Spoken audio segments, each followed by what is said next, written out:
Je l'entends encore fredonner. Des mois ont passé et pourtant, certains soirs, dans le silence de l'appartement, mon cerveau remet le son en boucle. Un petit air sans parole, à peine une mélodie, quelque chose que je chantonne d'habitude en attendant que l'eau de la bouilloire frémisse. Sauf que ce jour-là, ce n'était pas ma voix, c'était la sienne. Les gens s'imaginent que les moments qui brisent une vie arrivent avec du bruit, une porte qui claque, un verre qui se casse, un cri, quelque chose qui vous prévient « Attention, à partir de maintenant, plus rien ne sera comme avant ». Le mien a commencé dans un calme presque élégant. Je me souviens du couloir d'entrée, du froid qui s'engouffre derrière moi pendant que je referme la porte de notre appartement à Boulogne et du sac de course qui me scie les doigts. Et puis ce silence, trop immobile, trop lisse, comme une pièce qu'on aurait figée pour une photo. Puis, le fredonnement. Il venait de la cuisine, au fond. Cet air ridicule que je me surprends parfois à chanter en traînant mes chaussons sur le carrelage, cheveux attachés à la va-vite, la radio en bruit de fond. Un petit motif que Thomas appelle « ta chanson de vieille pub de yaourt ». Sauf que là, ce n'était pas moi. J'ai senti mon cœur faire une embardée. Il était censé être au bureau, à Saint-Lazare. Je devais être seule. Mon sac a glissé un peu plus bas sur mon avant-bras, les poignets entaillant la peau, mais je n'ai pas senti la douleur. Il n'y avait plus que ce son qui roulait dans le couloir comme si l'appartement lui appartenait. Et puis l'odeur, mon parfum, celui que je garde précieusement pour les jours où il faut se donner un peu de courage. Un flacon de Guerlain que j'ai mis des mois à m'offrir sans culpabiliser. La note chaude, fleurie, qui d'habitude me réconforte quand je la sens sur mon écharpe en descendant dans le métro. Là, elle saturait littéralement l'air. Je crois que c'est à ce moment-là que quelque chose s'est disloqué en moi. Un détail, infime, comme une couture qui lâche. Thomas, ai-je voulu appeler ? Rien n'est sorti, pas même un souffle. Ma bouche s'est ouverte, mais ma voix avait déserté mon corps. J'ai avancé quand même, lentement, à pas compter. Chaque latte du parquet grinçait légèrement, un son minuscule, mais suramplifié par le silence. J'avais l'impression de marcher dans un musée la nuit. J'ai tourné au bout du couloir. La vision que j'ai eue restera gravée dans mon crâne jusqu'à ma mort. Il y avait une femme dans ma cuisine. Debout devant les plaques, pieds nus sur le carrelage, un torchon posé négligemment sur l'épaule. Elle remuait quelque chose dans ma casserole préférée. Et elle portait mon peignoir. Le bleu pâle que Thomas m'avait offert pour Noël, celui que je n'ose presque pas mettre tellement je le trouve doux. La ceinture nouée à la même hauteur que moi, le col retroussé exactement comme je le fais. Sauf que sur elle, les manches dépassaient un peu plus sur les mains, comme un costume légèrement trop grand. Elle ne sursauta pas, ne lâcha rien, ne prit pas cet air affolé qu'ont les cambrioleurs dans les films quand on les surprend. Elle se retourna tranquillement. Et elle me sourit. « Bonjour mon cœur », dit-elle d'une voix douce. « Tu es rentré tôt ?» Mon cœur à moi s'est mis à taper si fort que j'entendais presque le sang dans mes oreilles. « Qui êtes-vous » ai-je réussi à articuler. Elle a penché la tête, comme si je venais de dire quelque chose de vaguement amusant. « Arrête » a-t-elle murmuré, « tu sais très bien. » Et elle a prononcé mon prénom, avec une aisance qui m'a fait reculer d'un pas, comme si c'était le sien, comme si elle l'avait usé tous les jours, comme si, dans sa bouche, il lui appartenait. Je ne me souviens pas avoir sorti mon téléphone, je ne me souviens pas avoir tapé le 17. Je sais juste qu'à un moment donné, j'avais le combiné collé à l'oreille et une voix calme me demandait l'adresse du domicile pendant que, derrière, le fredonnement reprenait. Ma chanson, dans une autre bouche. Les minutes qui ont suivi n'ont plus vraiment de contours. Il y a des couleurs, des reflets bleus de gyrophares sur les murs blancs, des bruits de bottes dans l'escalier, des « bonjour, police nationale » qui résonnent trop fort dans l'appartement. Elle ne se débattait pas. Quand les policiers lui ont pris les poignets pour lui passer les menottes, elle a juste tourné la tête vers moi avec cette expression blessée, comme si j'étais la traîtresse dans l'histoire. « Lâchez-moi » cria-t-elle soudain, et sa voix a fendu l'air. « C'est chez moi, c'est mon appartement, je vis ici, moi !» Elle a répété « je vis ici » plusieurs fois, de plus en plus aiguë. À chaque fois, les syllabes raclaient quelque chose dans ma poitrine. Je suis restée plantée là, dos contre le mur, les jambes molles. Une policière m'a demandé si j'allais bien, si j'avais besoin de m'asseoir, si je voulais un verre d'eau. Elle avait la main sur mon épaule, mais je ne sentais que cette autre présence, celle qui hurvait dehors maintenant, entre deux portières de kangou banalisées. Madame, a demandé l'agent qui prenait des notes, vous la connaissez? J'ai ouvert la bouche. Je ne pouvais pas dire non. Ce n'aurait pas été la vérité. Je la connaissais. Je l'avais déjà vue au bras de mon mari.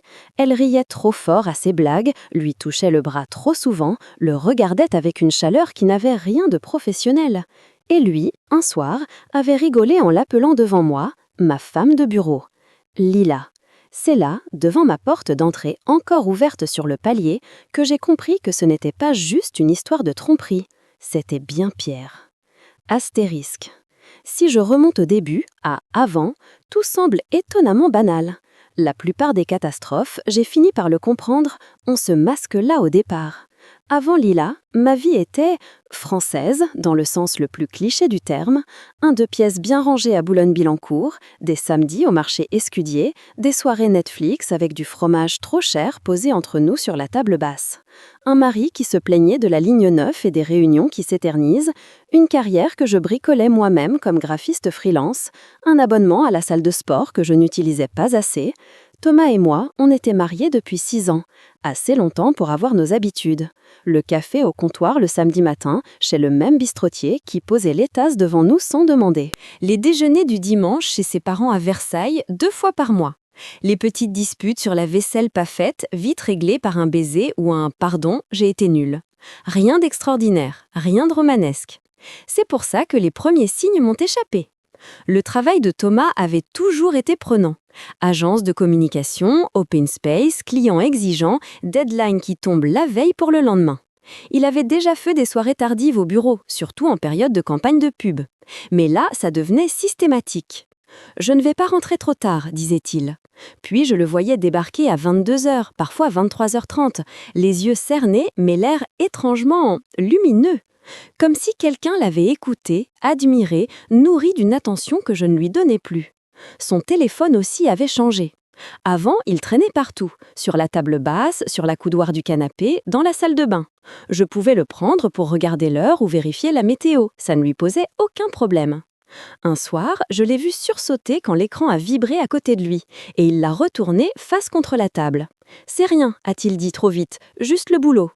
Et puis soudain, il avait un code plus long. Les notifications n'affichaient plus le contenu des messages. Il emmenait son portable jusque dans les toilettes. En France, on protège ses données, d'accord, mais pas à ce point. J'aurais pu poser la question franchement. J'aurais pu dire « Tu te fous de moi, c'est quoi cette nouvelle intimité avec ton iPhone ?» Je ne l'ai pas fait. On nous apprend très tôt, à nous les femmes, à ne pas être parano, à ne pas faire de scène, à ne pas devenir cette caricature de femme jalouse qui fouille dans les poches de pantalon. Alors j'ai observé. Et un jour, son nom est apparu dans notre cuisine comme une petite blague de bureau prononcée un peu trop souvent. « Tu vois, j'ai oublié mon badge ce matin », racontait Thomas en tartinant son pain. « Heureusement que Lila est Eva, elle a prévenu l'accueil. »« Lila ?» avais-je demandé. « Oui, ma collègue, la chef de projet dont je t'ai parlé. Elle est toujours au taquet, c'est un peu ma femme du bureau, tu vois ?» Il avait ri, moi aussi, mais un rire qui sonnait faux dans ma gorge. « Ta femme du bureau ?» ai-je répété, en essayant de donner à ma voix un ton léger. « Charmant. » C'est une expression, s'était-il défendu, en levant les mains. « T'inquiète pas, elle est inoffensive. Et puis elle te kifferait, je suis sûre. Elle dit que j'ai une chance folle d'être avec quelqu'un de créatif. » Je devais trouver ça flatteur. Je ne trouvais pas ça flatteur. Je me suis contentée d'un « et j'ai tourné le dos que mettre ma tasse au lave-vaisselle. Comme si ce mouvement ordinaire pouvait empêcher quelque chose d'extraordinaire de se mettre en marche. Le parfum est apparu peu après. Astérisque. Le soir où je l'ai senti pour la première fois sur Thomas, je revenais tout juste de chez une cliente rive gauche. Je l'ai enlacé par réflexe, ce geste automatique quand il passe la porte, le bruit des clés dans la serrure annonçant un salut fatigué. L'odeur m'a frappée tout de suite. Ce n'était pas la sienne, pas sa transpiration mêlée à son déo, ni l'odeur de métro et de tabac froid habituelle. C'était un parfum féminin, très présent, très assumé, avec une note de jasmin ou de tubéreuse, je ne sais pas, mais quelque chose de piquant. J'ai relâché mes bras. « Tu sens différent ?» ai-je commenté. « Ah ouais ?» Il a reniflé le col de sa chemise. « Ça doit être quelqu'un au bureau, ou peut-être le métro. Tu sais comment c'est à l'heure de pointe, tu es collé à tout le monde. » Sa voix était trop légère, un peu forcée. Je n'ai rien répondu. Je me suis dit « Tu dramatises. Paris, c'est un nuage de parfum en permanence. On ne peut plus distinguer qui sent quoi. N'importe quelle femme l'a peut-être bousculé en sortant de la ligne 13. » Puis, l'algorithme a décidé de me punir. Quelques jours plus tard, en scrollant sur mon téléphone, j'ai vu une publicité apparaître entre 2 vidéos de recettes, la nouvelle fragrance d'une marque de luxe. Même flacon, même couleur, même phrase choc en bas de l'écran. Pour celle qui n'attend plus qu'on lui donne sa place. J'ai mis quelques secondes à faire le lien. Mon estomac s'est contracté. Ce parfum-là, celui que je sentais sur son manteau, le soir quand il le posait négligemment sur le dos d'une chaise. J'aurais pu fermer l'application, poser le téléphone et reprendre ma journée. À la place, j'ai fixé l'écran plus longtemps que nécessaire. Il y a eu un autre glissement, puis un autre, toujours petit, toujours niable, jusqu'au soir du dîner d'agence. Astérisque. Quand Thomas m'a proposé de l'accompagner à la soirée de son agence, j'ai hésité. Ce n'est pas que je déteste ce genre de cocktail, mais j'ai toujours l'impression d'y jouer un rôle mal répété. La femme de, souriante, polie, vaguement intéressante, si elle a un métier créatif. Mais il avait insisté. « Ça me ferait plaisir que tu viennes, pour une fois. Comme ça, tu verras d'où viennent mes crises de nerfs. » Je m'étais maquillée un peu plus que d'habitude, avait sorti une robe bleu nuit dans laquelle je me sentais à peu près jolie et on avait pris le métro jusqu'à Opéra. La salle louée donnait sur un bout de Paris carte postale, avec vue sur les toits, champagne tiède et petits fours. Je l'ai vue avant même qu'il prononce son nom. Elle était entourée de 3 collègues, verre à la main, en train de raconter quelque chose, manifestement vu les rires qui éclataient autour d'elle. Brune, cheveux coupés en carrés légèrement ondulés, une silhouette fine dans une robe bleu nuit. Exactement la même teinte que la mienne. La coupe n'était pas identique, mais suffisante pour créer un effet de miroir dérangeant. Quand elle s'est tournée vers nous, son regard a glissé sur ma robe, puis sur le visage de Thomas. Ses lèvres se sont étirées en un sourire qui montrait trop de dents. « Lila !» a appelé Thomas. « Viens, je te présente ma femme. » Elle s'est avancée avec une aisance qui m'a immédiatement crispée. « Donc toi, tu es la fameuse Claire !» a-t-elle dit en m'embrassant sur les joues, un peu trop près de la bouche. Son parfum m'a enveloppée comme une vague, le même que sur la chemise de Thomas. « Enchantée, j'ai l'impression de déjà un peu te connaître, il parle tellement de toi. » J'ai souri par réflexe. Mais ses yeux à elle ne souriaient pas. Ils m'étudiaient, dans le détail, comme si j'étais un projet, une silhouette à copier, un rôle à apprendre. « J'adore ta robe », a-t-elle ajouté. « On dirait que c'est exactement la coupe qu'il te fallait. » Ce « exactement » m'a donné un micro-frisson. Plus tard, dans la soirée, je l'ai surprise plusieurs fois en train de nous observer, Thomas et moi. Quand je posais ma main sur son bras, elle le regardait comme si elle répétait mentalement le geste. Quand il riait à une de mes blagues, je la voyais noter, enregistrer. « Elle a l'air sympa », avait murmuré Thomas sur le chemin du retour, encore un peu pompette. « Tu vois, je te l'avais dit, tu n'as pas à t'inquiéter. » « Je ne suis pas inquiète », avais-je répondu trop vite, mais quelque chose en moi, petit, discret, s'agitait déjà. On aurait pu en rester là, ça aurait pu n'être qu'une collègue un peu collante, un peu trop fascinée par la vie des autres. Mais les choses ne se sont pas arrêtées, elles ont commencé. Quelques jours après la soirée, j'ai posté une photo sur Instagram. Rien de fou, moi assise à mon bureau, un pull crème et un sourire un peu fatigué, avec un mug de café à la main. Lundi matin chez les freelances, avais-je écrit. Lila a liké la photo. Je l'ai remarqué parce que Thomas me l'avait montré sur les réseaux quelques jours plus tôt, fier d'avoir une collègue qui comprend l'algorithme mieux que le boss. L'après-midi même, en scrollant machinalement, je suis tombée sur une nouvelle publication. Lila. Selfie devant un miroir, même cadrage, même angle, pull crème très similaire, cheveux coiffés presque comme les miens sur la photo. Et en légende, lundi matin, même combat. Je suis restée figée quelques secondes. C'était une coïncidence, non? Qui n'avait pas dans son dressing un pull crème? C'était un basique, ça ne voulait rien dire. Tout le monde prenait des selfies en ce moment. Mais ce n'était pas la dernière fois. La semaine suivante, j'ai changé de coupe de cheveux. Rien de dramatique, juste une frange légèrement rideau, une envie de nouveauté. J'ai mis une story en sortant du salon, fière de mon audace minuscule. Les réactions avaient été gentilles. 2 jours plus tard, en story, Lila aussi arborait une frange rideau. Je scrollais et tombais sur elle maquillée comme moi, coiffée comme moi, habillée comme moi. Pas à l'identique, à la façon d'une variation sur un thème. « Regarde, c'est rigolo », m'avait dit Thomas en me montrant une photo d'une soirée de l'agence. « On dirait vous deux, version jumelle. » Je ne trouvais pas ça rigolo, je trouvais ça dérangeant. Je lui ai montré la ressemblance parfois, la robe, la frange, le pull. « Tu exagères, disait-il en haussant les épaules. C'est à la mode, c'est tout. C'est toi qui crois qu'elle copie. » Mais elle ne se contentait pas de copier des fringues. Un jour, elle a copié mon odeur. Je l'ai su au prochain événement d'agence où j'avais accepté, à contre-cœur, de venir faire acte de présence. Ils avaient privatisé un bar du côté de République, musique un peu trop forte, bière un peu trop chère. Lila m'a sauté au cou comme si on était amis de longue date. « On ne te voit jamais, toi !» a-t-elle protesté, faussement vexée. En m'embrassant, j'ai senti sa peau, mon parfum, le mien, le Guerlain, exactement. « Tu as changé de parfum ?» ai-je lâché, incapable de m'en empêcher. Elle a pris un air innocent. « Ah non, c'est celui que j'ai découvert grâce à toi. » Elle m'a fait un clin d'œil. « Thomas m'a parlé de celui que tu portais. Il avait raison, il est incroyable. Il te va tellement bien, et à moi aussi du coup. » Je vais regarder interdite. Je n'avais jamais dit à Thomas le nom du parfum. Je lui avais juste fait sentir mon poignet un soir en disant « Tu aimes ?» Il n'était pas du genre à retenir les noms de marque, et pourtant, elle le portait, comme si elle avait fouillé dans ma salle de bain, comme si elle avait cherché à savoir coûte que coûte. Sur le trajet du retour, dans le dernier métro, j'ai essayé de mettre des mots. Tu ne trouves pas ça étrange, toi, qu'elle achète le même parfum que moi, la même frange, la même robe?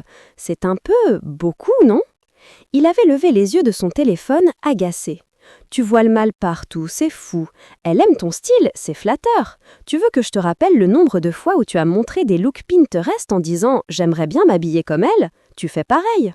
Ce n'était pas pareil, mais je n'avais pas encore les mots pour expliquer pourquoi. Astérisque. Les semaines ont continué à s'écouler, de plus en plus lourdes, de plus en plus épaisses. Il y avait le quotidien, mes clients, mes briefs, mes factures à relancer, et il y avait ce fond de malaise qui ne me quittait plus, comme un bruit blanc à l'arrière-plan. Lila, elle, devenait de plus en plus présente dans nos conversations. Lila a sauvé la présentation ce matin. Lila a eu une super idée pour la campagne du Crédit Mutuel. Lila m'a ramené un croissant parce qu'elle savait que j'avais oublié de manger. Toujours son prénom, toujours comme un petit fil brillant entre ses phrases.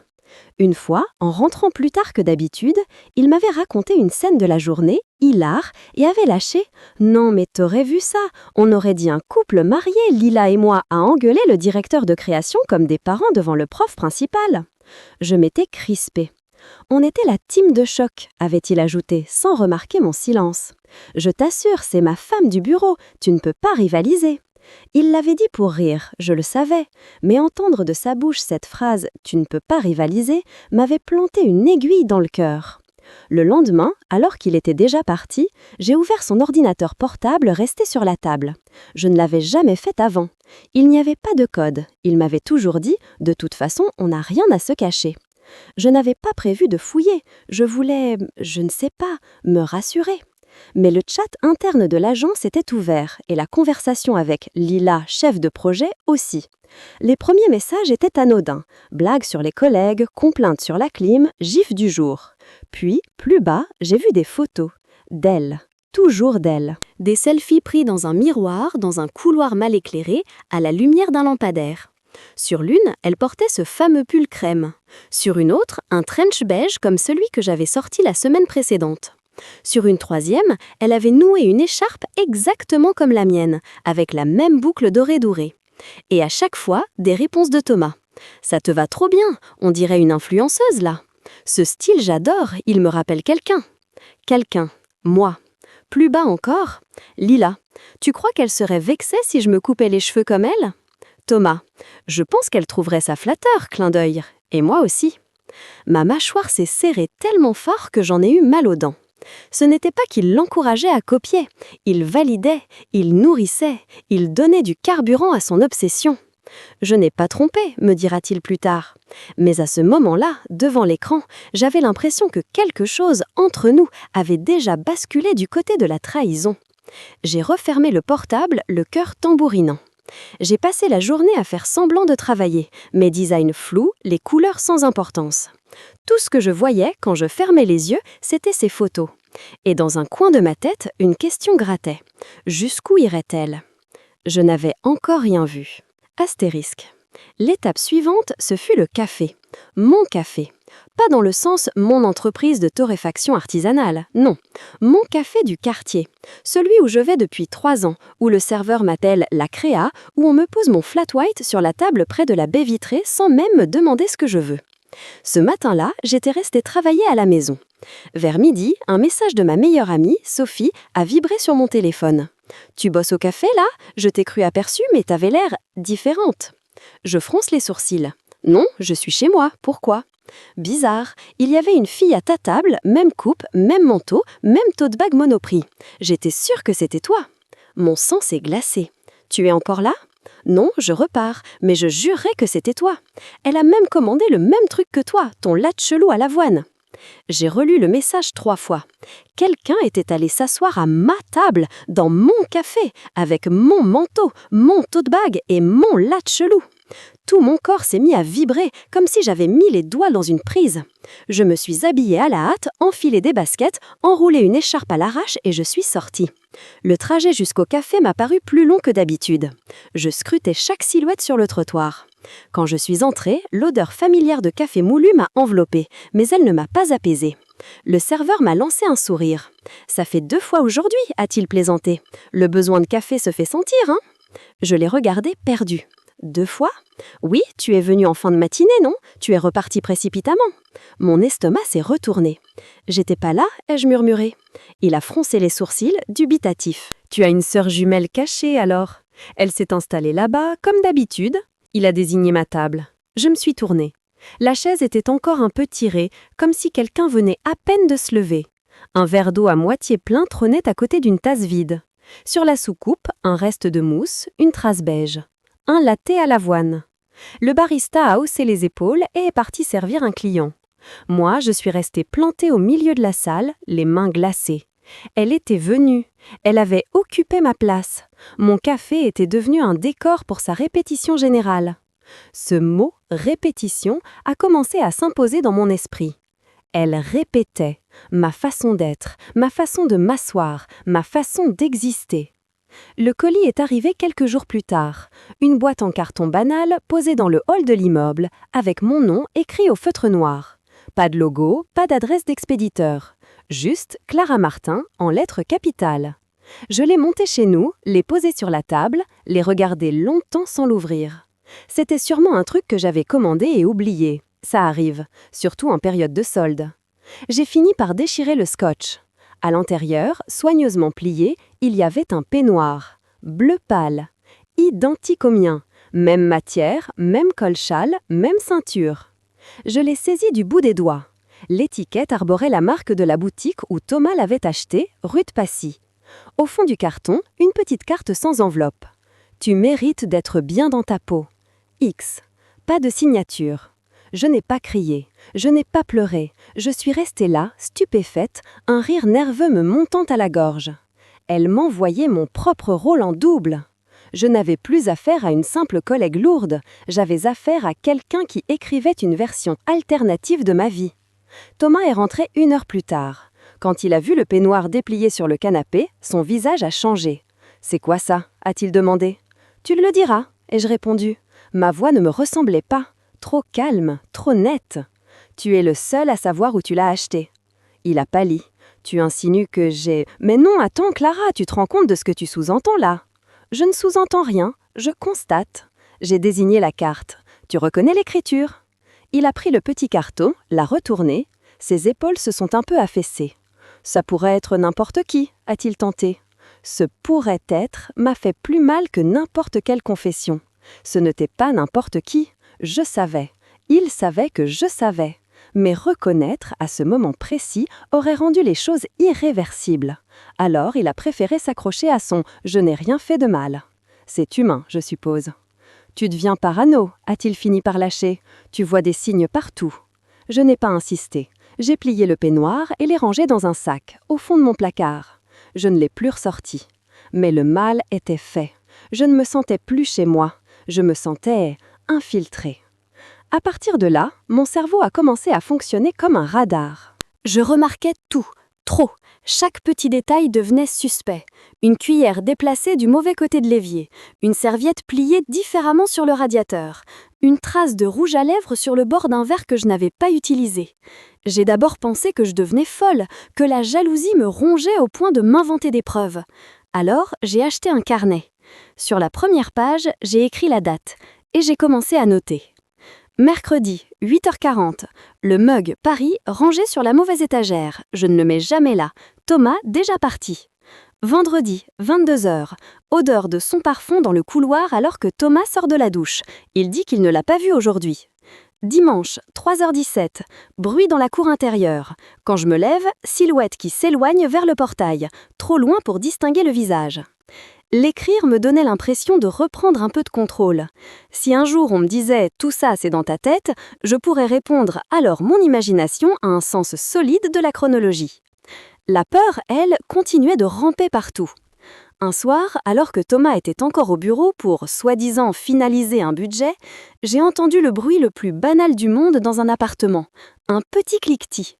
Celui de la poignée de la porte d'entrée qu'on teste de l'extérieur. Mon cœur s'est arrêté.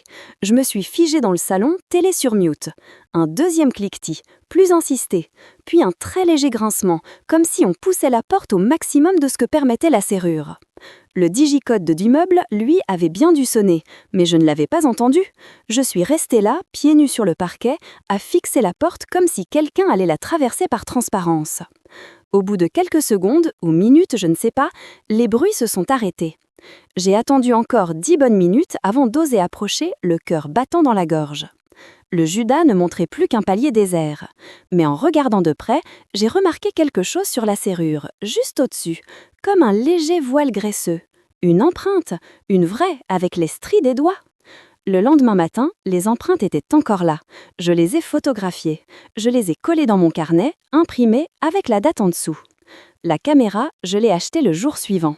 Une petite caméra connectée qu'on installe soi-même, commandée sur Internet, posée au-dessus de la porte d'entrée, dirigée vers le couloir. Une autre, dans le salon, discrète, dans l'angle d'une bibliothèque. Je n'en ai pas parlé à Thomas tout de suite. Je n'avais plus confiance dans sa capacité à protéger quoi que ce soit. Je n'avais plus confiance dans sa capacité à reconnaître le danger. Je me disais, si je me trompe, je serai ridicule mais celle. Si j'ai raison, j'aurai des preuves. Ce que j'ai enregistré la première nuit a rendu la ridiculité définitivement impossible. Astérisque, il était 3h08 du matin quand mon téléphone a vibré sur ma table de nuit. Mouvement détecté, caméra entrée.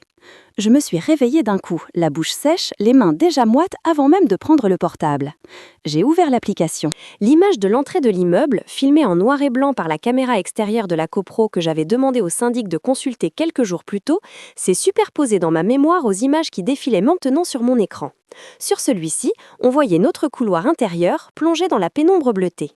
La poignée a bougé. Lentement.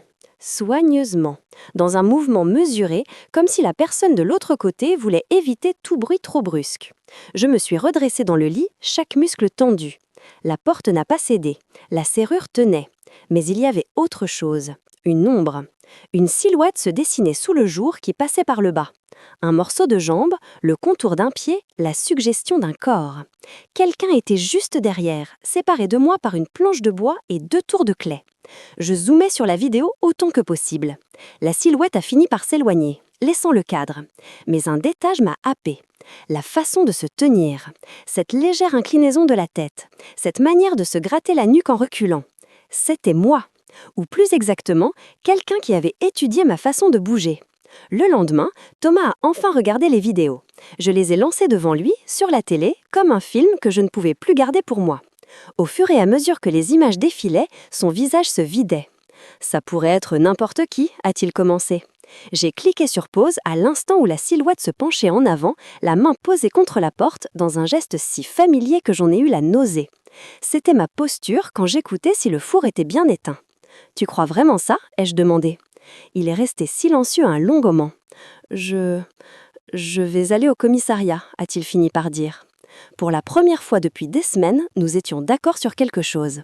Mais même ça, ce n'était pas suffisant pour nous sauver. Ce n'était même pas suffisant pour m'empêcher d'ouvrir la porte un matin et de la trouver, elle, en plein milieu de ma cuisine, comme si tout ce qui s'était passé jusque-là n'avait été qu'une répétition. La scène de début, celle où j'entre chez moi et où c'est déjà trop tard. Entre le moment où Thomas a dit Je vais aller au commissariat et le matin où je l'ai retrouvée dans ma cuisine, il s'est passé encore toute une série de petites choses. Des détails, dirait quelqu'un d'extérieur. Pour moi, c'était des preuves supplémentaires qu'elle avait déjà un pied dans ma vie. Astérisque. Le dépôt de plainte au commissariat de Boulogne a été étrange. Les murs gris, les chaises en plastique dur, l'odeur de café réchauffé 20 fois. Le brigadier derrière son plexiglas qui lève à peine les yeux quand on explique qu'une collègue un peu envahissante essaie manifestement d'entrer chez nous. C'est quand on a montré la vidéo que l'atmosphère a changé. Un policier plus âgé, cheveux poivre et sel, est venu nous chercher lui-même. « Venez, on va en parler dans mon bureau ». Sur sa plaque, il y avait écrit « Lieutenant Moreau ». Il a regardé la vidéo plusieurs fois, a reculé le curseur, zoomé, ralenti les images. Sur son visage, aucune surprise. Juste une fatigue ancienne. C'est bien d'avoir installé ça, a-t-il fini par dire. On voit clairement qu'elle manipule la poignée, ce n'est pas juste quelqu'un qui passe. Vous pensez que c'est grave ? Avait demandé Thomas d'une voix trop petite pour son corps. Je pense que c'est sérieux, a répondu Moreau calmement. On voit souvent des ex, des voisins en conflit, des histoires de succession. Là, ce que vous décrivez, madame, les imitations, les intrusions, le fait qu'elles viennent aux endroits où vous allez, ça ressemble à une forme de fixation. Fixation. Il n'a pas utilisé le mot folie, ni délire, ni obsession amoureuse. Ce mot-là, plus neutre, n'en était que plus inquiétant. On va enregistrer votre plainte, a-t-il poursuivi. Ça nous permettra d'agir plus vite si elle franchit un cap. Pour l'instant, elle n'est pas entrée chez vous. Il n'y a pas de dégradation ni de menace écrite. Mais on va l'appeler, la convoquer, lui parler. Parfois, le simple fait de voir qu'il y a un dossier ouvert les stoppe. Je me rappelle m'être accroché à ce parfois comme à une branche au-dessus du vide. Astérisque. Sauf qu'elle ne s'est pas arrêtée. Rien qu'à l'appartement, l'étrangeté a augmenté d'un cran. Un soir, en rentrant, j'ai trouvé une écharpe posée sur le dossier de notre chaise de la salle à manger. Pas la mienne, pas à Thomas. Une longue écharpe en laine fine, d'un gris perle que je n'aurais jamais choisi. Trop fade. Elle sentait mon parfum. « Ce n'est pas à toi ?» ai-je demandé à Thomas. « Non. Et toi ?» On s'est regardé. Ce silence-là était une réponse. Je l'ai prise avec 2 doigts, comme un objet contaminé, et je l'ai mise dans un sac plastique que j'ai fermé avec un nœud. Je l'ai rangée dans mon armoire, à côté du peignoir, une sorte de petit musée des intrusions de Lila. Le lendemain, j'ai trouvé un élastique à cheveux dans la salle de bain, fin, noir, avec un cheveu brun coincé dedans. Le mien sont châtain clair. Je les attache rarement, j'ai plus souvent un chignon bordélique tenu par un crayon qu'un élastique. Je sentais ma cage thoracique se rétrécir un peu plus à chaque découverte. « Elle a forcément un double des clés, répétai-je. Il n'y a pas d'autre explication, Thomas. » « Je ne lui ai jamais donné les clés, jurait-il. Tu le lui as peut-être prêté une fois, pour nourrir le chat quand on était à Lyon, ou pour récupérer un dossier. Ce n'est pas toujours un film, tu sais. Ce n'est pas forcément toi qui l'as fait de manière louche, mais quelqu'un lui a donné un accès. » Il ne répondait pas, seulement ce silence bourré de choses qu'il ne voulait pas se remémorer en détail. Astérisque. C'est la douche qui m'a achevée. J'ai une sorte de rituel le matin. Café, puis douche chaude, même rythme, même produit. Mes flacons ont une place précise, c'est rassurant, surtout quand, comme moi, on vit en permanence avec l'impression que le décor peut se fissurer. Ce matin-là, je suis entrée dans la douche, ai ouvert l'eau, étalé un peu de gel sur mon gant, et au moment de prendre mon shampoing, j'ai réalisé qu'il n'était plus à sa place habituelle. Au lieu d'être sur l'étagère du haut, il était sur la petite marche à côté du savon. Bouchon ouvert, quelques gouttes encore sur le plastique. Je l'ai saisi, j'ai regardé autour, le reste de la salle de bain n'avait pas l'air touché. La serviette était là où je l'avais laissée, mon peigne aussi. Mais il y avait cette évidence, quelqu'un avait utilisé mon shampoing.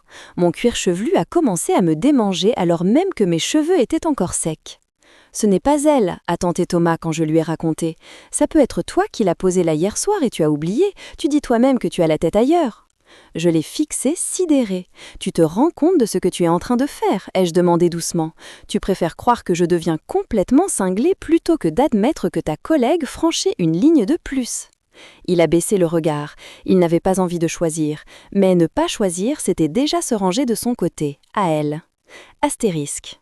On pourrait croire que ce serait la pire chose, qu'elle se douche avec mon shampoing, qu'elle porte mon peignoir, qu'elle jette sa poubelle dans notre container, qu'elle se parfume comme moi. Ce n'était pas la pire. Le plus troublant, finalement, ce furent les mails. Ça a commencé par une remarque d'une de mes clientes, Jeanne, une architecte d'intérieur pour qui je faisais des visuels 3D. « Merci pour ton mail hier soir, c'était hyper clair », a-t-elle dit au téléphone. Je pianotais sur mon clavier, penché sur un plan. « Quel mail ? Celui où tu me disais que tu préférais qu'on se tutoie officiellement dans les échanges et que tu étais dispo pour un café à Bastille pour parler de tes tarifs. » J'ai retiré mes doigts du clavier. « Jeanne, je ne t'ai pas envoyé de mail hier. » « Ben si, de ton adresse perso, regarde. » Elle me l'a transférée. L'adresse expéditrice ressemblait effectivement à la mienne. Elle n'était pas identique, mais suffisamment pour qu'on ne voie pas la différence à la première lecture. Au lieu de clara.martin.design@, il y avait clara-martin.design@. Même nom, même signature, copiée au pixel près, avec mon logo, mon petit « merci pour votre confiance » à la fin. Et le style, c'était moi, ou plutôt une imitation de moi. Les expressions que j'utilise, les tournures, même les emojis placés au bon endroit. Jeanne, fort heureusement, avait le réflexe de répondre à mon adresse habituelle. C'est comme ça que j'avais appris l'existence de ce faux mail. Mais combien de personnes avaient répondu à la mauvaise ? Combien avaient commencé une conversation avec quelqu'un qui se faisait passer pour moi ? Je me suis mise à fouiller les spams, les dossiers obscurs de ma boîte de réception. J'ai trouvé d'autres traces. Des demandes sur des plateformes de freelance où je n'avais pas remis les pieds depuis des mois. Des demandes d'ajout LinkedIn à des noms que je ne connaissais pas. Lila avait créé une version numérique de moi. Moi, je faisais des moodboards pour mes clients. Elle faisait un moodboard de ma vie. J'ai imprimé le mail. Je l'ai glissé dans mon carnet entre la photo des empreintes sur la porte et celle de l'écharpe. Le dossier Clara versus Lila s'épaississait. Astérisque. Et puis un soir, la preuve que Thomas l'entretenait encore, malgré ce qu'il prétendait, m'est tombée dessus au milieu des casseroles. Je préparais des pâtes, le bruit de l'eau bouillante saturant la petite cuisine. Thomas était au salon. Je l'entendais marcher, puis s'arrêter. Sa voix filtrait jusqu'à moi, atténuée, comme si quelqu'un avait mis un coussin sur le monde. Je n'avais pas l'intention d'écouter, vraiment, mais certains mots ont une façon particulière de traverser les murs.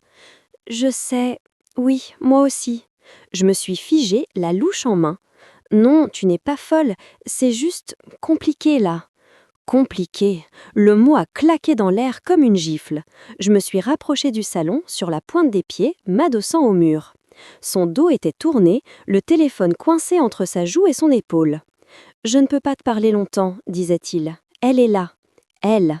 Pas ma femme. Elle. »« Je t'expliquerai, » a-t-il continué. « On va trouver une solution. Arrête de paniquer, d'accord ? Tu n'as rien fait de mal. Tu es juste intense. » Intense. Je me suis vue, quelques mois plus tôt, assise sur ce même canapé, en train d'expliquer à Thomas que l'intensité de Lila n'avait rien de normal. Il avait levé les yeux au ciel. Maintenant, c'était lui qui employait ce mot pour elle, tendrement. « Je n'ai jamais dit que je regrette t'avoir rencontré, » a-t-il soufflé. « Arrête avec ça. » J'ai cessé d'écouter à partir de là. Mon corps entier s'est mis à vibrer, un bourdonnement sous ma peau. J'ai retourné en hâte dans la cuisine, éteint le feu sous les pattes, pris mon manteau. « Tu vas où ?» a-t-il lancé quand il m'a vu passer, chaussure à la main. « Dehors. On mange ? Pas avec toi. » Je crois que le ton de ma voix l'a surprise plus que mes mots.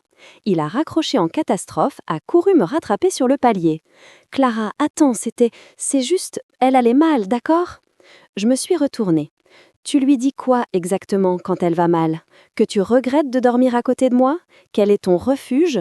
Tu ne couches peut-être pas avec Thomas, mais tu couches avec l'idée d'elle. » Je n'avais pas préparé cette phrase, elle m'est venue comme ça, elle m'a surprise moi-même. Il a ouvert la bouche, l'a refermée. « Je t'ai déjà dit 1000 fois que je ne l'ai pas trompée avec elle. » « Tu ne m'as pas trompé physiquement, bravo, tu veux une médaille ? Tu lui as donné de l'oxygène, tu l'as laissé s'enfoncer dans une histoire où tu jouais le rôle du grand amour tragique. Et moi, là-dedans, je suis quoi ? Un obstacle narratif ? » Il n'a rien répondu. J'ai descendu les escaliers en trombe, le cœur fracassant chaque marche. Je n'ai pas fait le tour du quartier pour me calmer. Je ne me suis pas posée sur un banc. Je suis allée jusqu'au parc le plus proche, me suis assise sur une balançoire et j'ai balancé doucement, comme une gamine, jusqu'à ce que le froid me pique les doigts. Le monde continuait de tourner. Les voisins promenaient leurs chiens. Les bus passaient. Paris restait Paris. Dans ma vie à moi, quelque chose venait de basculer définitivement. Astérisque. Le lendemain, Thomas a craqué. Pas d'un coup, pas dans une scène spectaculaire, mais par effondrement progressif. Il tournait en rond dans le salon, comme un lion en cage. Ses yeux étaient rouges, ses gestes saccadés. Je n'ai pas su arrêter, d'accord, a-t-il fini par lâcher. Au début, c'était juste flatteur. On bosse dans un milieu où tout le monde te critique, où tu es jamais assez créatif. Et elle me regardait comme si j'étais, je ne sais pas, quelqu'un d'important. Tu es important, ai-je murmuré. Pour moi ? Je le sais, a-t-il répondu. Mais c'est différent. Avec toi, c'est réel. Avec elle, c'était facile. J'avais l'impression d'être un héros dans un film. Elle buvait chacune de mes phrases. Quand je parlais de toi, elle me posait des questions. Elle trouvait tout ce que tu faisais génial. Je me disais que ça faisait du bien qu'on t'admire toi aussi. J'ai eu un rire bref, sans humour. Tu penses vraiment que c'était moi qu'elle admirait ? Il a fermé les yeux, longuement. Je crois que je l'ai compris trop tard, a-t-il admis. Il m'a parlé de ses premières confidences, des cafés pris après le boulot, de ce soir où, un peu bourré, il lui avait raconté une dispute stupide que nous avions eue au sujet d'une facture. Lila aurait roulé des yeux, pris sa défense, lui aurait dit qu'il méritait mieux, qu'un homme comme lui ne devrait pas supporter autant de pression à la maison. À partir de là, c'était devenu une spirale. Il se plaignait un peu plus d'un côté, recevait un peu plus de compassion de l'autre. Elle le complimentait, le couvrait d'attention. Il l'encourageait sans le vouloir, sans mesurer l'ampleur de ce qu'il nourrissait.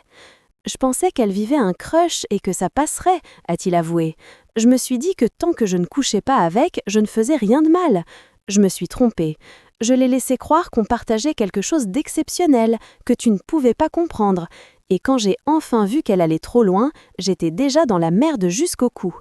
Il s'est effondré sur le canapé, la tête dans les mains. « Je suis désolé, répétait-il. « Je suis tellement désolé. » Ses larmes n'effaçaient rien, elles ne m'attendrissaient même pas. Elles me semblaient presque déplacées, comme des fleurs apportées à un enterrement par quelqu'un qui a appuyé lui-même sur la gâchette. Astérisque. On a cru, naïvement, que la plainte, les caméras, l'appel du commissariat à Lila suffiraient à arrêter la machine. On avait sous-estimé à quel point la machine avait déjà pris de la vitesse. La veille du jour où je l'ai trouvée dans ma cuisine, le lieutenant Moreau m'a appelé sur mon portable. « Madame Martin ?»« Oui. » « Nous avons eu mademoiselle A au téléphone. » Il a prononcé son nom de famille, que je connaissais déjà trop bien. Elle a minimisé les faits. Elle dit qu'elle passe parfois dans votre rue par hasard, qu'elle admire votre travail et qu'elle ne voulait pas vous mettre mal à l'aise. Je me suis passé la main sur le front. « Est-ce que vous l'avez convoquée pour une audition ?» « Pas encore, a-t-il répondu. Nous sommes en train de formaliser. Mais je tenais à vous dire qu'il est possible que sa réaction soit une phase. Quand ces personnes sentent qu'on essaie de leur fixer des limites, deux choses peuvent se produire. Soit elles se calment, soit elles montent d'un cran. D'un cran, ai-je répété. Elles cherchent à prouver leur version, a-t-il dit, à elles-mêmes ou aux autres. Par exemple, en tentant de démontrer qu'elles ont une place légitime là où elles ne l'ont pas. Je n'ai pas dormi cette nuit-là. J'ai tourné dans le lit et changé de côté 50 fois et renoncé. Je me suis levée vers 5 heures et fait du café et regardé le ciel blanchir derrière les immeubles. J'avais l'impression d'être au bord d'un orage. L'air était lourd, le silence nerveux. Quand j'ai quitté l'appartement en fin de matinée pour aller à un rendez-vous à Issy-les-Moulineaux, j'ai vérifié 3 fois que la porte était bien fermée, que les caméras fonctionnaient, que l'alarme était activée. Je pensais être prudente, je pensais que ça suffirait. Je me trompais. Astérisque. Je suis rentrée plus tôt que prévu. Mon rendez-vous avait été annulé au dernier moment, un SMS sec d'un client « Désolé, urgence chantier, on reprogramme ». Et me voilà dans le bus retour avec ce mélange désagréable de frustration et de soulagement. Quand le bus m'a déposé à l'arrêt au coin de notre rue, le ciel était clair, les enfants sortaient de l'école, cartable plus gros qu'eux. Une femme promenait un golden retriever qui reniflait chaque poteau. Rien, dans ce tableau, ne laissait deviner qu'un étranglement se tramait à quelques étages de là. La cage d'escalier sentait le produit ménager citron. J'ai monté les marches mécaniquement, mes pensées déjà ailleurs. Et puis, ce silence. Pas le silence normal d'un appartement vide, un silence occupé. Je ne saurais pas l'expliquer autrement, comme si l'air lui-même avait changé de densité. J'ai glissé la clé dans la serrure, je l'ai tournée. La porte a cédé. J'ai posé mon sac dans l'entrée, machinalement. Une odeur m'a frappée, puissante, enveloppante, mon parfum, mais à une dose que je n'aurais jamais mise, moi, trop présent, trop sucré, comme si quelqu'un s'en était aspergé à s'en brûler les narines. Puis j'ai entendu le fredonnement, ma chanson ridicule du matin, mon petit air improvisé, mon truc à moi, inventé Dieu sait quand, que je chantonne en suretant les tasses du placard. Et une voix qui n'était pas la mienne, qui le portait. Mon ventre s'est contracté. Thomas, ai-je appelé par automatisme? Pas de réponse, juste ce fredonnement régulier. J'ai avancé dans le couloir comme au ralenti. Mes mains tremblaient sans que je ne m'en rendais compte. J'avais l'impression de marcher vers quelque chose de visqueux. Au coin de la cuisine, la scène était là. Comme si quelqu'un avait décidé de rejouer ma vie en version déformée. Lila était devant la plaque de cuisson. Elle remuait une casserole. Ma casserole, celle en fonte que j'avais récupérée de ma grand-mère. Elle portait mon peignoir bleu pâle, celui que j'avais rangé dans un sac et que j'étais certaine d'avoir fermé. Ses cheveux bruns étaient attachés exactement comme je le fais souvent, une sorte de demi-queue négligée, quelques mèches qui tombent autour du visage. Elle était pieds nus et elle avait l'air parfaitement à l'aise. Quand elle m'a vue, elle n'a pas eu un mouvement de recul, pas même un sursaut. Son visage s'est illuminé d'un sourire doux. « Tu es rentrée plus tôt ?» a-t-elle constaté. « J'allais t'apporter le thé au lit. » Mes oreilles bourdonnaient. « Qu'est-ce que tu fais chez moi ?» ai-je réussi à articuler. Ma voix ne sortait pas comme d'habitude, elle vibrait. Elle a éclaté de rire. « Chez toi ?» Elle a regardé autour d'elle comme si la blague était géniale. « Tu es encore dans ton délire, hein ? C'est chez nous. » Elle a prononcé « nous » avec un naturel qui m'a collé au mur. Je me suis avancée d'un pas, prudemment. « Lila, sors de chez moi. » « Clara » a-t-elle répondu en insistant sur mon prénom comme un reproche. « On ne joue pas à ça aujourd'hui, d'accord ? Tu sais très bien que tu as du mal le matin, mais là, tu exagères. » Elle a désigné la table, le verre d'eau, le mug que Thomas me préparait parfois. Ma tasse, remplie d'un thé clair avec une tranche de citron dedans, exactement comme je le bois. À côté, une assiette avec 2 tartines beurrées. Je sentais ma respiration devenir plus courte. « Comment tu es entrée ?» ai-je demandé. Elle a haussé les épaules. « Je suis chez moi. » Elle a dit ça comme on dit « il fait beau aujourd'hui », sans emphase, comme une vérité évidente. « Tu as pris mes clés, tu as un double, tu as fouillé dans mes affaires. » Elle soupira, exaspérée. « Tu recommences, dit-elle doucement. Tu recommences à t'agripper à une version de toi-même qui n'existe plus. » Ses yeux ont changé. Pendant une fraction de seconde, ils ont pris une dureté que je ne lui avais jamais vue. Une fissure dans le masque d'empathie qu'elle portait habituellement. « Thomas t'a pourtant tout expliqué, a-t-elle murmuré. Tu sais très bien qu'il n'est plus heureux avec toi. Tu sais très bien qu'il n'en peut plus de ton anxiété, de tes carnets, de tes listes. Il a besoin de légèreté, il a besoin de quelqu'un qui le comprend. » À ce moment-là, j'ai senti une colère glacée se frayer un chemin dans ma peur. « Thomas parle de moi avec toi ?» ai-je demandé. « Il te raconte mes crises d'angoisse comme une anecdote de potin de bureau. » Elle a souri, vaguement. « Tu vois, tu le prends encore mal » a-t-elle soufflé. « C'est pour ça qu'il ne peut pas se confier à toi. Avec moi, il peut tout dire, je ne le juge pas. Je l'encourage, je lui rappelle qui il est vraiment. » Elle a posé la main sur son cœur d'un geste théâtral. « On est fait pour être ensemble. »« Tu es complètement malade » ai-je lâché. Elle a cligné des yeux. Une ombre de douleur a traversé son visage. « Tu te regardes dans un miroir, là » a-t-elle chuchoté. « Tu es en train de me voler ce qui aurait dû être ma vie. » Elle a reculé d'un pas, puis s'est remise à avancer, vers moi. Ma colonne vertébrale a envoyé un signal clair, danger. « Recule » ai-je dit. Elle a tendu la main vers mon visage, comme pour replacer une mèche de cheveux. « Arrête » ai-je murmuré, « me touche pas ». Je lui repoussai la main plus fort que prévu. Quelque chose a basculé dans son regard, une fissure nette comme un verre qu'on vient de frapper au bon endroit. Son visage s'est contracté, sa bouche s'est crispée, ses pupilles se sont dilatées d'un coup. « Tu n'as pas le droit de me faire ça » a-t-elle soufflé, d'une voix qui montait. « Tu ne peux pas me voler ma maison, mon mari, ma vie, et en plus me pousser.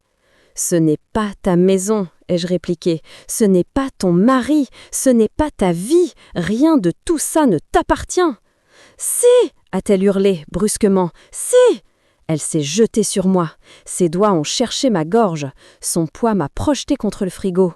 J'ai senti mon crâne cogner légèrement, un éclair blanc dans ma vision. L'air s'est raréfié dans ma trachée. Je n'avais jamais imaginé qu'elle pourrait faire ça. Elle, toujours si souriante, si douce. Je me suis débattue, frappant au hasard. Un coude a dû la toucher au ventre. Elle a relâché un peu la pression.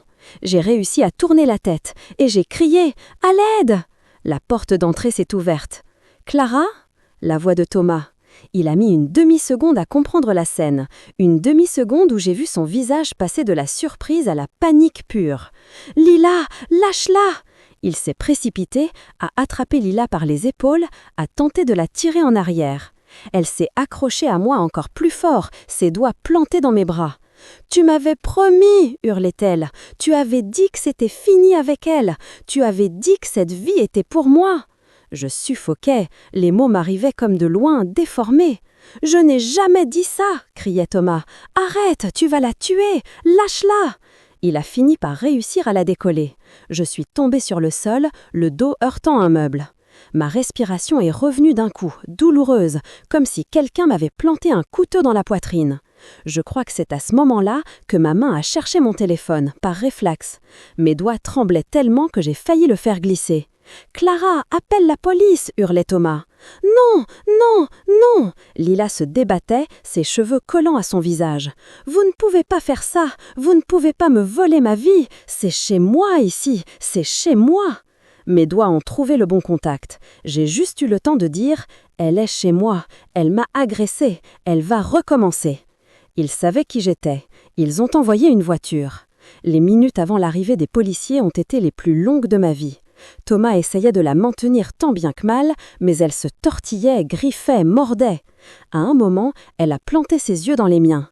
Son visage s'est soudain adouci, comme si elle changeait de scène. « Je te promets que je ferai mieux que toi », a-t-elle murmuré. « Je prendrai soin de lui. Je ne gâcherai pas sa vie avec tes angoisses. » J'ai eu envie de vomir. Quand les policiers ont débarqué, la cuisine ressemblait à un champ de bataille. Une tasse cassée sur le sol, de l'eau partout, la casserole encore chaude qui fumait. « Police nationale, lâchez-la, mademoiselle !» Ils l'ont saisie avec un professionnalisme que j'ai trouvé presque incongru dans ce chaos en dîme. Ils lui ont passé les menottes, elle criait, puis se calmait d'un coup, puis repartait en sanglots. « Je vis ici, répétait-elle. C'est mon appartement. Vous vous trompez de personne. C'est elle l'intruse. » Elle me désignait. Pendant une seconde, j'ai vu, dans les yeux d'un des agents, une hésitation. Très légère. Ce moment où il se dit « et si ?» Puis le lieutenant Moreau est apparu derrière eux. Il m'a reconnu. « Madame Martin ?» Il a pris en un coup d'œil la scène. « C'est elle ?» J'ai hoché la tête, incapable de prononcer un mot. « Vous vous souvenez de ce que je vous ai dit ?» a-t-il lancé à ses collègues. « Elle vient de franchir un cap. On l'emmène. Appel au SAMU psychiatrique en route. » Je suis restée appuyée contre le mur, les jambes molles, pendant qu'il l'emmenait dans le couloir. Elle a tourné une dernière fois la tête vers moi. Son regard n'avait plus de contour, il se déversait. « Tu verras », m'a-t-elle promis, d'une voix soudain basse et calme. « On finira par échanger de place, ce sera plus logique. » La porte s'est refermée sur elle. Je n'ai commencé à trembler vraiment qu'après. Astérisque. Les heures suivantes n'ont été qu'un long interrogatoire flou. D'abord les pompiers qui ont vérifié que je n'avais pas de traumatisme crânien, que ma respiration était normale. Puis l'équipe du SAMU qui a embarqué Lila, sanglée, dans un brancard, direction l'hôpital psychiatrique. Enfin, au commissariat, de nouveau. Thomas à ma gauche, une bouteille d'eau à moitié vide devant lui, moi, en face du lieutenant Moreau qui remplissait un formulaire interminable. « Elle vous a déjà menacé directement avant aujourd'hui ? Vous aviez déjà remarqué des intrusions dans votre domicile ? Vous avez parlé de mails, est-ce que vous avez des traces ? » À chaque question, je répondais en piochant dans le carnet que j'avais apporté. Il le feuilletait, hochait la tête. « Ce que vous décrivez là, madame, n'est pas juste un flirt qui dégénère, a-t-il résumé. C'est une construction identitaire. Elle ne voulait pas seulement votre mari, elle voulait devenir vous. » Je le savais déjà, mais l'entendre formuler ça, avec des mots simples, me donna l'impression d'être un peu moins folle. « Et elle ?» a demandé Thomas, d'une voix enrouée. « Qu'est-ce qu'ils vont lui faire à l'hôpital ?» Moreau a pris le temps de répondre. Elle va être examinée par un psychiatre, a-t-il expliqué. Vu la nature des faits, il y a de fortes chances qu'il y ait une hospitalisation, au moins temporaire. Ce ne sera pas à nous d'en décider, mais on va transmettre tout ce que vous nous avez donné. Thomas a baissé la tête, ses doigts serrés nerveusement de bord de la table. Je ne voulais pas, il a avalé sa salive, je ne voulais pas qu'on en arrive là. Personne ne veut en arriver là, a dit le lieutenant, mais quand on laisse traîner, quand on laisse les gens franchir des frontières sans jamais leur dire stop, un jour, ils rentrent chez vous comme si c'était chez eux. Il n'avait pas besoin de préciser à qui il parlait. Astérisque. 2 jours se sont écoulés dans un état de flottement. Je sautais au moindre bruit, le moindre grincement de parquet me faisait sursauter. Je vérifiais compulsivement la serrure, les fenêtres, les caméras. Quand je fermais les yeux, je revoyais ses mains autour de ma gorge, ses doigts enfoncés dans ma peau. Thomas, lui, tournait en rond comme une âme en peine. Il était en arrêt maladie, officiellement pour choc traumatique. La vérité, c'est qu'il n'était pas présent nulle part. Je le voyais se lever pour aller dans la cuisine et s'arrêter au milieu, comme si quelque chose l'avait frappé. Il restait là, immobile, puis faisait demi-tour. Il s'asseyait sur le canapé, se relevait aussitôt. On ne se touchait plus, on se croisait. Le 3e jour, mon téléphone a sonné, numéro masqué. Madame Martin, lieutenant Moreau à l'appareil. Mon corps s'est tendu. Oui, je vous appelle pour vous tenir informé de la suite. Mademoiselle A été admise en unité psychiatrique à l'hôpital Sainte-Anne. Sainte-Anne, rien que le nom me donnait des frissons. J'avais passé des années à dire « faudrait que j'aille voir cette expo à Sainte-Anne », sans imaginer que j'en viendrais à y penser comme l'endroit où on avait envoyé la femme qui voulait ma vie. Elle est hospitalisée sous contrainte, a-t-il précisé. Elle sera évaluée pendant plusieurs semaines. En parallèle, le parquet va examiner votre plainte pour intrusion et violence. Mais ce qui m'importe, moi, c'est votre sécurité. Vous êtes sur liste de vigilance. Si elle sort un jour, vous serez prévenu. Un jour ? Pas demain, m'a-t-il rassuré. Ces choses-là prennent du temps, et son état nécessite, de toute évidence, un suivi lourd. Ça ne dépend plus de nous maintenant. Je croyais que c'était la nouvelle principale. Ce ne l'était pas. Il y a autre chose, a-t-il ajouté. Elle a demandé à passer un coup de fil, comme le prévoit la procédure. J'ai serré le téléphone plus fort. À qui ? À vous. Mon estomac s'est noué. Je n'ai pas répondu à un appel inconnu, ai-je murmuré. Elle a laissé un message sur votre messagerie. Il a marqué une pause. Je vous conseille de ne pas l'écouter seul. Mon cerveau a voulu répondre « je ne l'écouterai pas du tout », mais je savais que je mentais. Moreau a continué. « Je ne peux pas effacer ce message, c'est à vous de choisir ce que vous en faites, mais sachez qu'il a été enregistré, que nous en avons une copie et qu'il pourra servir si besoin. » Merci, ai-je dit mécaniquement. Je crois que je ne me rendais pas vraiment compte. C'est quand j'ai raccroché que j'ai vu la notification sur mon écran, un nouveau message vocal, que le poids réel de cette information m'a percuté.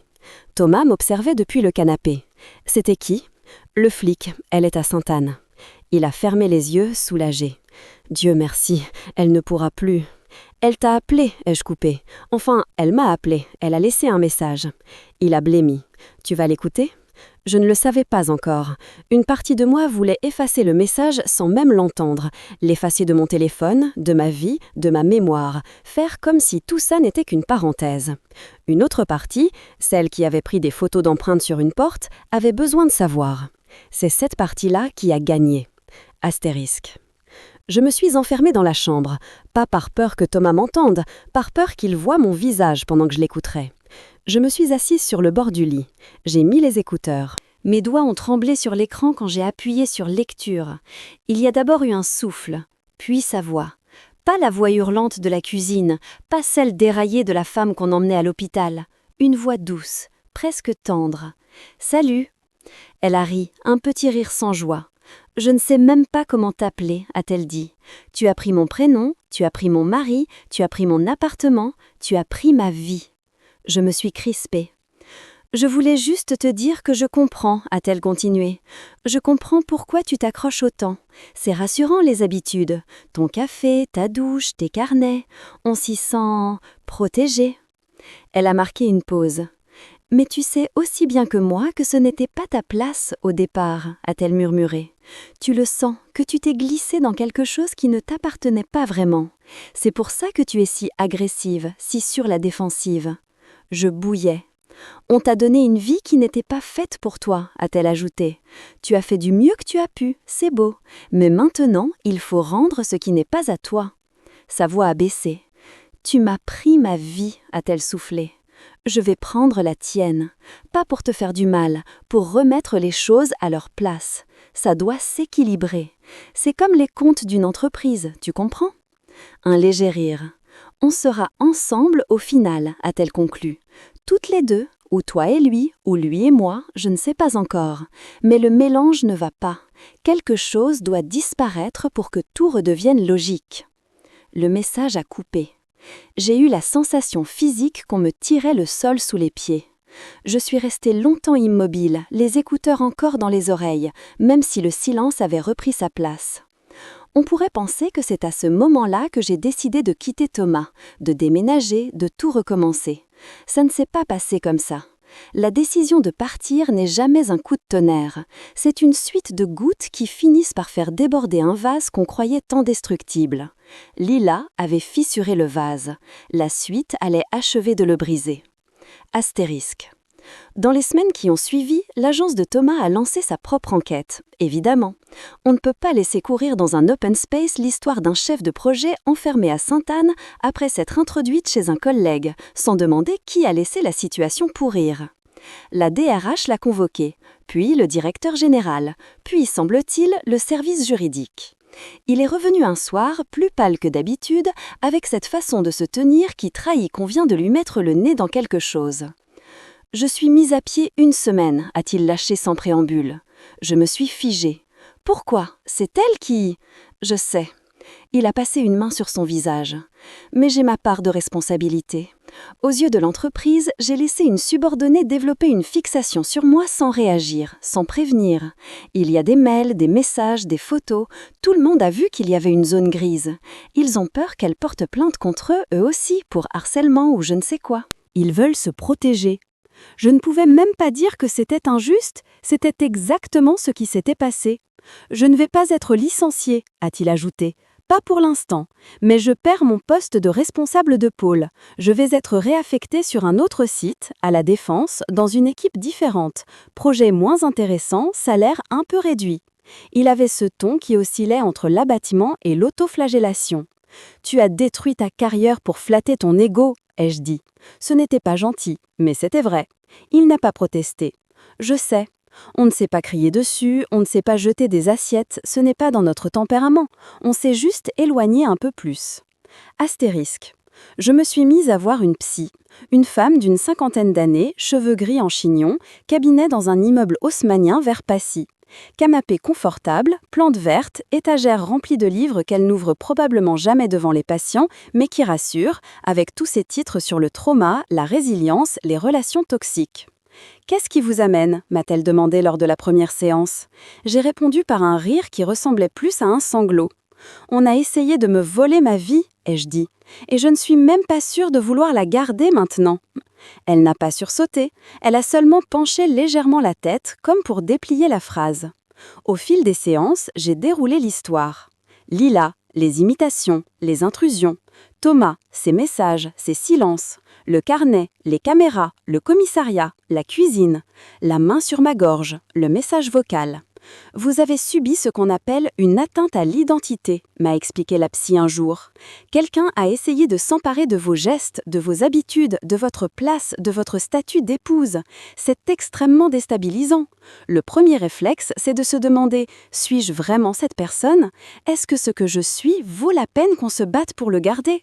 Je me suis reconnue dans chaque mot. Je ne me sens plus chez moi nulle part, ai-je admis. Pas dans mon appartement. Pas dans mon corps, pas dans mon couple. J'ai l'impression que tout ce que je fais, c'est une imitation de moi-même. Vous avez été mise en scène malgré vous, a-t-elle résumé. L'autre a écrit un rôle pour vous, pour votre mari, pour elle-même. Et pour un temps, tout le monde a joué sans lire le scénario. Je la fixais. Vous avez repris la plume, en quelque sorte, en installant les caméras, en tenant un carnet, en déposant plainte, a-t-elle poursuivi. La question maintenant, c'est est-ce que vous voulez continuer à écrire cette histoire avec Thomas ou en commencer une autre sans lui ? Je n'avais pas la réponse. Je savais juste que je ne pouvais plus continuer comme si de rien n'était. Astérisque. Un soir, quelques semaines plus tard, il est venu frapper à la porte de la chambre d'amis où je dormais désormais. « Je peux entrer ?» ?»« Oui. » Il est resté debout, comme un gamin puni. « Tu crois qu'on pourra redevenir comme avant ?» a-t-il demandé. Je l'ai regardé longuement. Avant Lila. Avant les caméras, avant le commissariat, Sainte-Anne, les messages vocaux. Avant que je réalise qu'il aimait être le centre d'un petit théâtre où j'étais reléguée au second rôle. « Je ne pense pas », ai-je répondu, honnêtement. Ses yeux se sont embués. « Je t'aime », a-t-il murmuré. « Je ne dis pas que tu ne m'aimes pas », ai-je répliqué. « Je dis que tu ne m'as pas protégée quand tu aurais dû, et que ça ne s'efface pas avec « je t'aime ». On peut pardonner beaucoup de choses. On peut pardonner une phrase malheureuse, une soirée trop arrosée, un oubli de date d'anniversaire. Mais regarder quelqu'un ne pas vous protéger alors qu'il est le seul à pouvoir le faire crée une fissure qui ne se referme pas.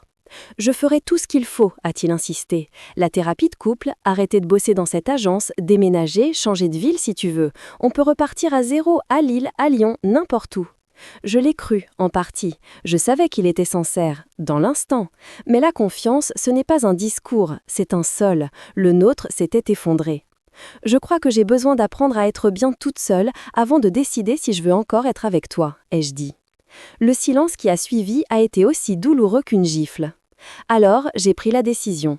Pas sur le moment, pas avec des grandes phrases, mais dans la façon dont je me suis levée le lendemain pour commencer à trier mes affaires. Mes vêtements, mes livres, mes carnets.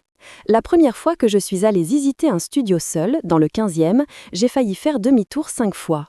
Le gardien m'a ouvert, m'a montré la cuisine minuscule, la vue sur une cour intérieure. « C'est un peu cher pour la taille », a-t-il commenté. Je n'ai pas regardé le prix. Je me suis placée au milieu de la pièce vide et j'ai inspiré. Ça ne sentait pas mon parfum. Ça ne sentait pas non plus celui de Lila. Ça ne sentait rien. C'était parfait. Astérisque. Le jour où j'ai déménagé, Thomas m'a aidé à porter les cartons. On aurait dit un couple qui se sépare en bons termes, comme on dit dans les magazines. Il y avait des longueurs de silence dans l'ascenseur, des phrases absurdes du type « C'est attention au coin de la table, elle est lourde » ou « Tu veux que je t'aide à monter le matelas ?» Quand tout a été posé dans le studio, il est resté planté dans l'embrasure de la porte. « Tu veux que je revienne t'aider à monter les meubles ?» a-t-il proposé. « Non, je vais me débrouiller. » Il a hoché la tête. J'ai cru qu'il allait partir sans autre mot. Mais il a fait un pas vers moi, hésitant, et m'a pris dans ses bras. C'était un câlin étrange, ni romantique, ni fraternel. Quelque chose entre deux, un adieu qui n'osait pas se dire. « Je suis désolée », a-t-il répété une dernière fois. « Je sais. » Je ne lui ai pas dit « je te pardonne ». Je ne lui ai pas dit « je t'en veux encore ». J'étais fatiguée de ces phrases-là. Quand il a refermé la porte derrière lui, j'ai ressenti un silence différent que dans l'ancien appartement. Un silence libéré. Pas celui de la menace, celui d'un début. Astérisque. La vie, bizarrement, ne s'est pas arrêtée. Je continuais mes missions. Je prenais le métro, j'allais au cinéma seule, je mangeais des sushis devant une série, je riais parfois, je me surprenais même à fredonner très bas sous la douche. La première fois que je m'en suis rendu compte, j'ai eu un sursaut. Je me suis tue immédiatement, puis je me suis forcée à recommencer, délibérément, la même mélodie que celle qui avait résonné dans ma cuisine ce jour-là. Ce petit air insignifiant qui avait été volé puis rendu. Ce n'était pas un rituel d'exorcisme spectaculaire, juste une façon de dire à mon propre cerveau « c'est encore à moi ». J'ai changé de parfum aussi. Pour certains, ce serait un détail. Pour moi, c'était symbolique. J'ai abandonné mon Guerlain pour une senteur plus discrète, un truc frais, presque neutre, moins signature, plus brouillard. Ce ne serait plus jamais un élément de preuve pour quelqu'un d'autre. La psy disait que je reconstruisais des frontières. On aime bien ce vocabulaire-là en thérapie. Ça donne l'impression qu'on est un pays en voie de redélimitation territoriale. En vérité, c'était beaucoup plus concret. Je changeais mes mots de passe, je choisissais des cafés où personne ne me connaissait. Je faisais des trajets différents pour éviter les endroits où je l'avais vue, elle. Je mettais en place une Life Administramine nouvelle version. Je reprenais possession. Astérisque. J'ai eu des nouvelles de Lila une seule fois après cela. Enfin, pas directement. C'était un mail du commissariat plusieurs mois plus tard. Courte phrase. « Madame, nous vous informons que votre plaignante, Mademoiselle A, a vu son hospitalisation prolongée et transformée en soins sous contrainte de longue durée. Elle ne peut pas entrer en contact avec vous sous peine de violation de décision judiciaire. » Je n'ai pas répondu. Je n'ai pas ressenti de triomphe, ni de pitié, juste une étrange neutralité. Comme si on me parlait de quelqu'un qui avait rêvé d'être moi et qui, au final, n'était plus qu'un dossier parmi d'autres. Je ne saurais probablement jamais si elle m'en veut encore, si elle s'est créée une nouvelle vie imaginaire avec quelqu'un d'autre, ou si la vérité lui est apparue clairement dans une chambre blanche. On dit souvent que les gens qui vous font du mal souffrent eux aussi. Je n'en doute pas. Mais leur souffrance ne les autorise pas à vous arracher la vôtre. C'est ce que j'ai retenu. Astérisque. Un soir, après une séance particulièrement éprouvante avec ma psy, je me suis retrouvée debout devant le miroir de mon petit studio. Je me suis vraiment regardée. Pas comme on se regarde d'habitude pour vérifier si le mascara n'a pas coulé, si le jean nous va encore. Non. Comme si je regardais une inconnue que j'essayais de comprendre. J'ai vu les cernes, les petites rides nouvelles, la fine cicatrice à peine visible sur mon cou, là où ses ongles avaient égratigné la peau. J'ai vu aussi autre chose. Une femme qui avait failli disparaître dans l'histoire que quelqu'un d'autre écrivait pour elle, et qui finalement avait repris la main. Pas de manière héroïque, pas avec des grandes phrases, juste en refusant de laisser le dernier mot à la peur. J'ai levé la main, effleuré mon reflet du bout des doigts. « C'est ma vie », ai-je dit à voix basse. Pas c'était, pas ce sera, c'est, maintenant, même cabossée, même imparfaite. Je ne me suis pas mise à pleurer, je ne me suis pas sentie miraculeusement guérie, ce n'était pas ce genre de scène. Mais quelque chose en moi s'est un peu apaisé.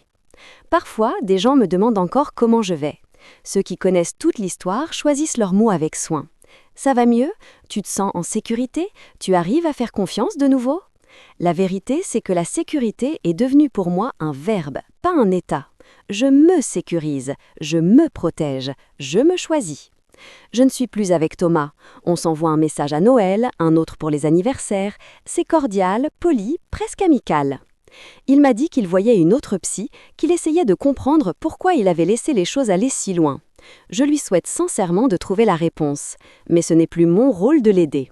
Mon rôle, c'est de ne plus laisser quiconque décider de ma place. Ni un mari en manque d'ego, ni une collègue en quête d'identité, ni un système qui préfère minimiser les signaux d'alarme. Certains trompent pour se sentir désirés, d'autres trompent pour remplir un vide. Et puis il y a ceux qui ne trompent pas vraiment par amour, ils trompent pour devenir quelqu'un d'autre. Lila ne voulait pas seulement voler mon mari ou mon appartement, elle voulait se glisser sous ma peau, habiter mes gestes, respirer ma vie à ma place. Je n'avais jamais pensé que je pouvais sembler si remplaçable. Je sais maintenant que je ne le suis pas. Personne ne l'est.